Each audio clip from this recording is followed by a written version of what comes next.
Poster war की शुरुआत हो चुकी है। दो दिग्गज नेताओं के बीच अब पोस्टर वॉर छिड़ चुका है। ये कोई और नहीं बल्कि उत्तर प्रदेश के मौजूदा मुख्यमंत्री योगी आदित्यनाथ हैं, तो वही पूर्व मुख्यमंत्री और सपा मुखिया अखिलेश यादव हैं।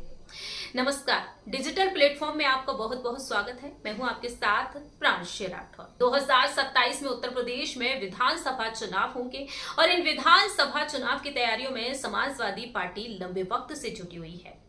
ऐसे में देखा जा रहा है कि अखिलेश यादव पूरी तरीके से टक्कर देने को तैयार हैं भारतीय जनता पार्टी को उत्तर प्रदेश की राजनीति में। आपको जानकारी दे दें कि ये होर्डिंग्स लगाए गए हैं अखिलेश यादव के जन्मदिन के मौके पर। जी हां, आपको जानकारी दे दें कि सपा नेता जयराम पांडे ने सोशल मीडिया पर बैनर्स और पोस्टर्स की तस्वीरों को साझा किया है और उन्हें जन्मदिन की बधाई दी है। जयराम पांडे आखिरकार क्या कुछ लिखते हैं, ये भी आपको सुना देते हैं। दरअसल जयराम पांडे ने सोशल मीडिया पर इन होर्डिंग्स की तस्वीरों को साझा करते हुए साफ तौर पर लिखा है, अखिलेश यादव को टैग करते हुए जन्मदिन की हार्दिक शुभकामनाएं दी हैं और लिखते हैं कि जिसकी सोच और नेतृत्व में हर समुदाय को समानता और सम्मान मिलता हो, जिसका मार्गदर्शन समाज के हर वर्ग को एकजुट करता हो, उसी के हाथों में 27 में सत्ता हो। आपके यश और कीर्ति का सदा ही विस्तार हो। ऐसे में अगर रुख कर लिया जाए उस पोस्टर की तरफ, तो उस पोस्टर पर आखिरकार क्या कुछ लिखा हुआ है ये भी आपको सुना देते हैं। इस पोस्टर पर लिखा है 24 में बरसा जनता का आशीष और दीवारों पर लिखा है कौन होगा 27 का सत्ताधीश। इस पोस्टर में अखिलेश यादव को प्रभावशाली नेता के रूप में दिखाया गया है और ऐसे में देखा जाए तो जयराम पांडे ने जिस तरह से उन्हें जन्मदिन की बधाई दी है, ये पोस्टर इस वक्त चर्चा का विषय बन चुका है। आखिरकार बीजेपी का इस पर क्या कुछ रिएक्शन है ये भी आपको सुना देते हैं। बीजेपी के प्रवक्ता राकेश त्रिपाठी ने क्या कुछ कहा है, सुनिए जरा। शेख चिल्ली हसीन सपने देखा करता था और ये सोचता था कि उसके सपने पूरे हो जाएंगे, लेकिन राजनीति में शेख चिल्ली जैसे हसीन सपने देखने से सपने पूरे नहीं होते हैं, बल्कि आपको जनता की संवेदनाओं के साथ जुड़ना पड़ता है, जनता के लिए काम करना पड़ता है। केवल जाति और मजहब के समीकरण गढ़ के अपराधी और माफियाओं का साथ लेकर के चुनाव नहीं जीता जा सकता है। 2017 में भी सपने देखे थे, 19 में भी देखे थे, 22 में भी देखे थे, 24 में भी देखे थे।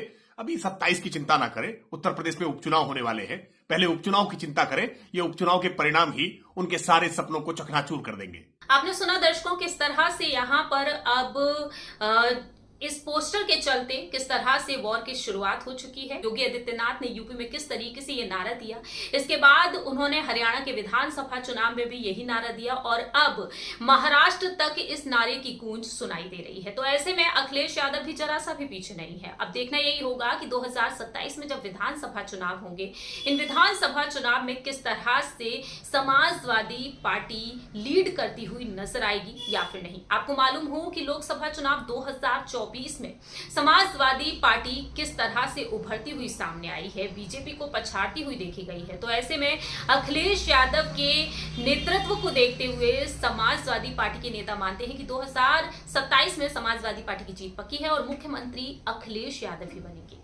लेकिन जाते जाते यहाँ पर आपको एक और जानकारी दे देते हैं कि अखिलेश यादव की जन्मदिन की बात यहाँ पर हुई है, तो वैसे तो अखिलेश यादव 1 जुलाई को अपना जन्मदिन मनाते हैं। गूगल के मुताबिक उनके जन्मदिन की यही तारीख सामने आती है, लेकिन सपा नेताओं का मानना है कि 23 अक्टूबर को उनका वास्तविक जन्मदिन है।